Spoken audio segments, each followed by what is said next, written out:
Got it. Got it. Oh, the dogs. They Really? never start when you go live, when you're just like, "Eh." Um, I wonder if there's someone here. Hang on. I'll just shut this door. There we go. And now I can't hear them so much. Cool. Hello, everyone. I think we are live, are we? Yes, yes, we Oh, are. yeah. Awesome. All right. So, welcome today to our chat. And I know that before we start chatting, we have a question, Trish. Do you want it? Yes, I want it. Always want it. Okay. Justine, is it normal or not to eat in a restaurant by yourself? Totally. When you're That's alone, totally unlike normal. me. Alone? Alone. I I love taking myself out. Nobody dates me like me. Yeah. Do you know I go to the restaurant with my laptop because anybody that knows me knows that I can't cook. And Mm. so I'm good at my job and I like other people cooking for me. So if I want a good feed, I've either got to go to a friend's house or I parents' honestly house or think out to now dinner. I would totally go to this restaurant, okay? Let's say you've got a restaurant, it serves normal food, whatever, but they have the booths that are soundproof just for individuals. So you can't have two people, three people, whatever. It's literally just you and you can have your laptop or whatever and So you can do good. your order. And you know one thing that really shits me about restaurants, I don't know if they do this in New Zealand, but I actually got a little card made up that said basically fuck off, go away. Yeah. And I put that on the table because what they do is they serve you your meal and you're having a great old meal. And then they come across and they're like, so, are you enjoying your meal? Do you have any complaints? I'm like, yeah, my complaint is you're interrupting my meal. Like, let me enjoy my meal. No other place in the world does that. Like, you don't sit at home and then a random person goes, oh, you're enjoying eating that? Like, if somebody's got a complaint, then Probably, surely. it probably opens up more business. Oh, because if someone came over and asked me, "Yo, are you enjoying your meal?" I'm like, "Yep, but can you bring me another whiskey?" No, I need like what they used to do. They used to have a Mexican restaurant in Geelong, and it was bloody amazing. And what they had was they had these little blocks, and it had a little flag on it. So if you wanted service, you would raise the little flag. They'd come Oh, that's over. pretty cool. Yeah, as long as they were looking. Yeah, and they just come over and they'd be like, "So do you need anything? Do you want anything else?" Blah blah blah. Where I've actually got a little card made up that says, "Do not disturb me after I have ordered my meal," and I Yeah, set it yeah. up. And if they come over, I'm like, So I don't want to be an asshole, but go away. Like, so yeah. So you Yeah, think it's normal to eat at a restaurant by yourself? 100%. Like I said, I love. Oh, I It's dream. easier now. You can take the I tell you laptop. what, it's really bad. But I dream of being able to go to a restaurant with just my laptop and having nice food and a drink and being able to do my work with no one asking me any questions, no Yeah, one that's why you need the anything. booth. And nice food, like not like what I generally cook. Love it, love it.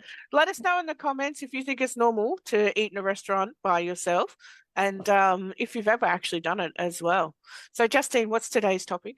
Because I I forgot. was thinking that we could talk about how having really good strategies and boundaries in your business, as in the way the clients come in, how Mm-hmm. you get them through the door, when they can or cannot message you, that when Yes. you have those strategies and those guides in place, it makes for way more respect from the client to the therapist, Mm, and it also keeps you safer with your yeah. boundaries when it comes to working with people with mental health.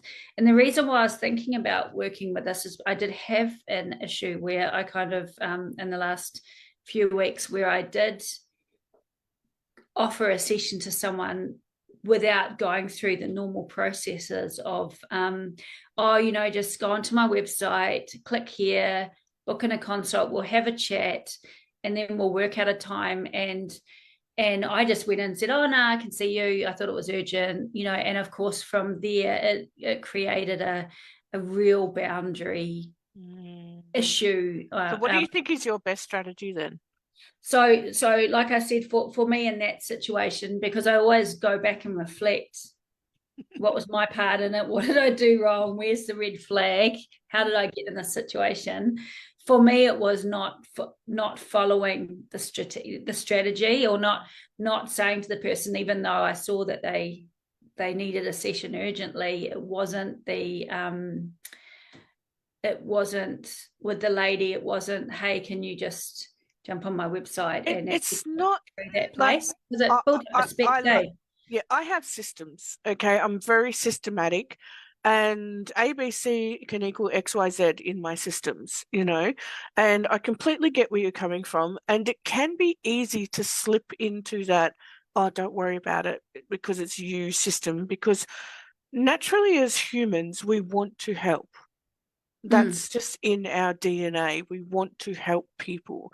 However, unfortunately, many of us don't know where the line is between helping too much, and pandering.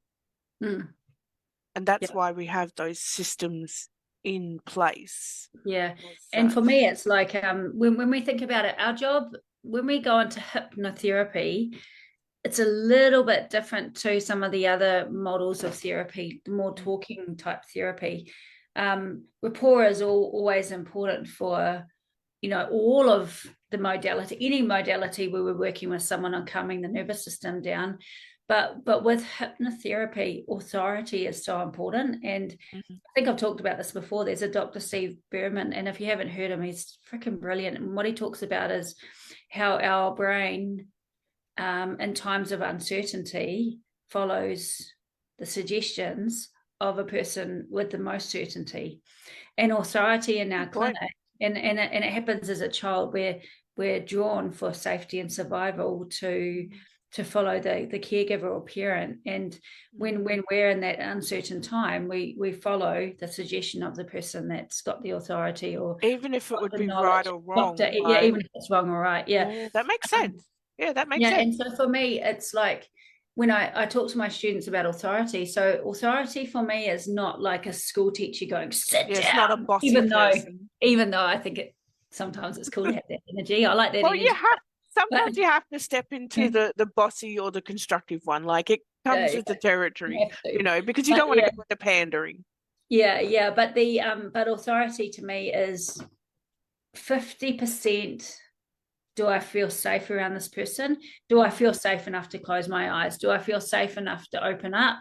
Does my nervous system feel safe enough to just go, Oh, this person, can I that go to solid safe sleep person? in front of this Yeah, person, be ultimately vulnerable? yeah, be vulnerable. And so for me, it's 50% that, it's 50% feeling, making a person feel safe. But then it's 50% knowledge and authority for what we do with hypnosis, because it is, someone is coming in, maybe even sometimes with the idea that, misconceptions about hypnosis in general in the first place. So Mm, having that authority, knowledge, I've got you, you're safe with me, mm. whatever happens today, I've got you. And to me, that's authority. So 50% knowledge, kind of knowing what you're talking about, being able to walk the talk, 50% being able to make them feel safe in the world. And when you have that, you have authority. And what we're talking about before with having the strategies and procedures in place, that actually builds the authority, because I Mm. can feel myself in the clinic when I've been hanging with someone. I don't do a lot of sessions. So my model for working is more students. And if I am working with nervous system stuff, I generally just see a person once and do a good, I call it a slam session, and then they move on to where they need to go. Mhm. But when I do have quite a few sessions with someone, you can start to feel the connection change because you know each other better. And I Yes. can always feel that moment when the Mm. authority shifts. Yeah. Yeah. Like, When and it you can comes from the feel it. teacher mode to the And friend it mode. influence the hypnosis session. Like I've got friends that are that I can, and everyone knows that talks to me. I've got a friend Caroline where we can pretty much do any of the fun hypnosis stuff, anything with eyes open. Hey, there's a dog over there. Yep, there's a dog over there. Without any trance, because we have this trust. But because we're also friends, if we now go to work on something like weight loss or confidence or anxiety, it ain't working. Even No, with there's me, too much stuffing because around. the authority is not there anymore. We're mates. Do you know what I Yeah, mean? yeah.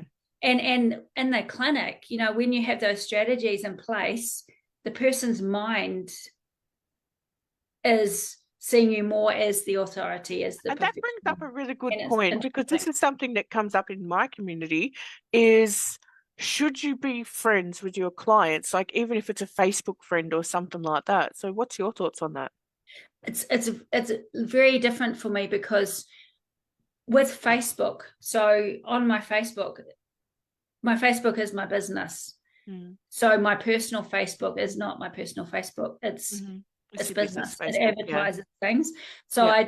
I don't have a social platform that isn't Yeah. business. And I'm not saying to anyone that's on my Facebook that we're not mates, because of course we are, and it's got my mates on it as well. Yeah. But for me, it's a place where Business I focus. do my, Yeah. I do my kids horse riding, and I've got Mm-hmm. nothing to hide. My life is out there, but Mm-hmm. it's who I am. So I don't have a private platform. If I had a private platform that was specifically friends and family, Mm-hmm. and it was very personal, clients wouldn't be going on there. The only time That would just clients, you know what I mean? So yeah, they see me in the clinic, yeah. not outside, you know what I The mean? only time I would allow a client onto personal Facebook page is after all the sessions are done.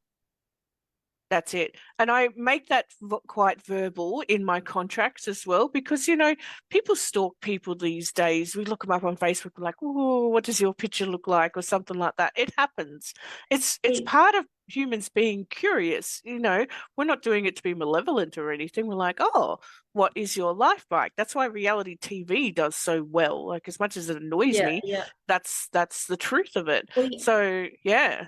I was going to say we're in a different profession to other mental health professions Yes, because yes. so Because psychologists they, and stuff like that are not yeah, allowed my to do that friend's in a Australia. psychiatrist, and but to get to her, you have to Mm. go to the doctor, get an appointment, and then it gets referred on. They're out of town. There's a 3 to 6 month waiting list. Yeah, What we find is a lot of the people that come to see us are family friends or friends of friends or yeah, yeah. They've been you know sent what I by mean? someone. Yeah, Yeah. they tend to, not a lot of them, we do have the organic clients that come through, Mm. through Oh, Facebook, yeah, through business, yeah. but quite a lot of the people we see, like I don't have an Uncle Johnny, but Uncle Johnny's best friend is coming in. And Mm. you know what I mean? And even though the energy is different, you wouldn't get that if you were an ACC counselor or something. So No, because of the line of work that we do, it is an interesting line because, like I said, the what we do is different to if you yeah, were doing yeah. traditional means. So a And lot of also, the clients will be coming in, they will be people you're going to see, and they yeah. might be at family parties, and they might be Mm. friends of your sister or your brother Mm. or so And and we're so. also So now in we're also now in a 24/7 society. So there's a lot of people that think that they can message you as a client after hours or things like that. So how do you approach that? uh, it all depends. Not on Messenger. So if someone emails me after hours is usually the only time I get a chance to email back. So, I but know. email's a little bit different, and I tend to make my, if I do give someone a call, I usually do it in the evening. I don't set a preset time. They book in, and I just give them a call when I can. But Yep. it's a little bit different for us, Trisha, because we work more with students. Um, Yes. I think it's really important when you're starting out that if your hours are 9 to 5, that, and this is where we got back to the start of the conversation, which is really good, is that you generally learn the hard way when you start, like you said, texting someone back at late at night or something, because the minute that's blurred, they Mm. see you as a mate, not as a therapist. Hey, can I have a session tomorrow? I'm coming into town. Do you know what I mean? And you wouldn't do that with other professions. But I mean, if at the same time, people run, it's an unregulated Yeah. industry. See, So I people, the way I they run it. I took on a lesson from Simon Sinek, and Simon Sinek turned around and he said, every time you engage with someone, you're teaching them how you want to be treated. So if you're messaging them at 10 o'clock at night, you're teaching them that it's okay to do this. Yeah. If you respond, yeah. And as a therapist, so when I was working in my clinic, I was seeing up to 20 clients a week. I had to have those rules, and I had 3 tiers when I used to sell my packages, and I had the VIP tier, which meant you could email me if you're having any issues, and if it was outside of these hours, please contact Lifeline or the support line. And you have to stick to those rules. Like, you're not doing it just for your client, but you're doing it for yourself, because you are constantly teaching people how you want to be treated, what Yeah, is yeah, okay. And then when you change those rules because you've gotten burnt out, you made some dumb choices because of compassion or empathy, when you change those rules, all of a sudden you look like the asshole, because they're like, oh, well, I used to be able to do it. Why can't I do it now? And you yeah. might be changing those rules because you realize you stuffed up. You took on too much responsibility. Life got in the way, illness happened. Whatever the reason, you have had to change the rules. Yeah. But this is And where you've we, got to step back and go, look, you know what? What are the rules? And change the word rules to standards, yeah. because these are now standards that I hold for myself. And unless you're in immediate danger, we will revisit this at 9 a.m. in the morning. Isn't it interesting, Trish? Because if we were having this conversation with people that were counselling, Mm-hmm. it wouldn't be a conversation really, because with with counselling, when you do supervision, you're Mm-hmm. always looking for, what is it called, when that transference, where Oh, yes. if they're texting their people outside of work hours, Mm-hmm. or if they're starting to worry about their clients outside of work hours, it actually goes into scope of practice. So it's The something scope of that's taught practice. from day one, Yeah. that once the book closes, it's Mm-hmm. not you're not actually allowed to Yeah, take it you need outside to of have that time. time out, and you Yeah, need to disconnect to reconnect to yourself. Like, where I'm at a festival as of today until the end of Sunday, and it's amazing the amount of people that were like, oh, look, can I bring my laptop, because what's the internet like, because I might have to do some work.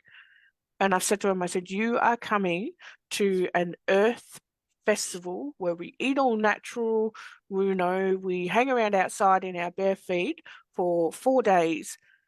Disconnect to reconnect with yourself, that would be so you hard. know?